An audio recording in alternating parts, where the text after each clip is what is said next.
Hello, welcome to this episode of Inkscape for Teachers. Here I'm just wanting to record a procedure, I guess as much for my own sake as other people's, just so I've got a record of how I did this. Because it's something I don't use very often but can be handy occasionally. What I've got here is a chain that I've used. I've used the pattern along path feature in Inkscape to create. So what I'll do is I'll delete this and show you how I did that from scratch. Select it all and delete.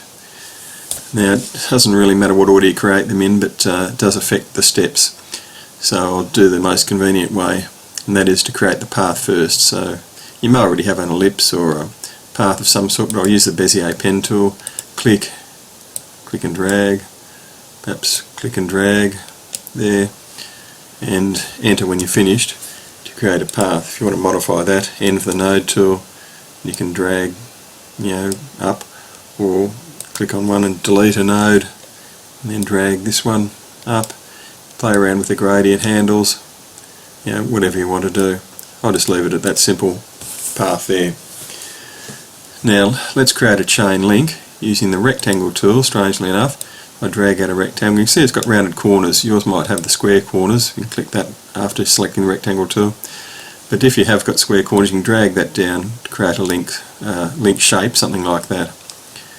So what I'll do is I'll give that a yellow fill, Control D to duplicate, Control Shift to drag it in from the centre, and I'm trying to create a sort of a link. If it's snapping where you don't want it, turn off the snapping temporarily and drag it down to say something like that. Give that a red fill just to show you the difference, and you can adjust things if you wish, clicking on one and then stretching perhaps up that way a bit, create a more uniform length width. You can do what you like there, but let's just work with that one. If I click on both, or select both, and go path difference, I've just got the chain link. Now I'll change it to, I'll leave it as it is. I can always change to black later on. Now say I wanted that chain, that link placed along here.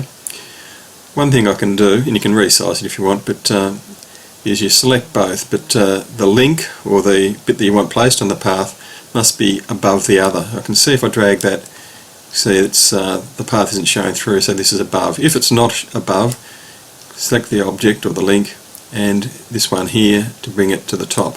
Won't do anything here, I already am at the top, but you might need to do that.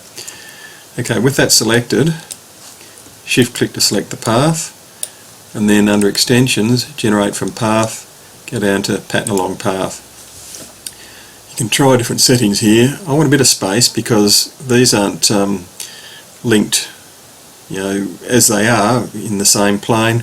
There's another one probably rotated about 90 degrees joining each one like this, so I'll leave spaces and worry about the in-between links later on. If you want a live preview, you can do that, and it takes a little while. You can see that's not too bad, so I'll go with that, apply and close.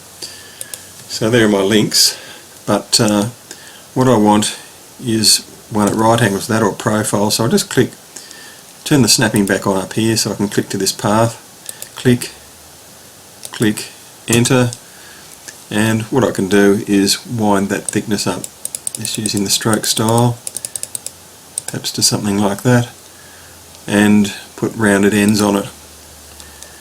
Now I can just go with that as an object, or if you want to, you can go path, stroke to path, and then click the fill and shift click a border which is so thick it's obliterated the link, so I'll just wind that back down. I think it was about 0.3. Yeah, that looks something like that. So, but again, if you're doing black links, you're not going to notice the border. So once I've got one, I'll click on it, Control C. I'm just going to Control V and paste them round about where I need them. Okay, now back to this one. I'm going to drag it till it snaps to the path. If you drag it close to the end, it might have more hope of snapping. No, it's not. So it's not quite behaving itself there. What you can do is turn the snapping off and just drag it by eye. I think it's just as easy, something like that. And end for the node tool.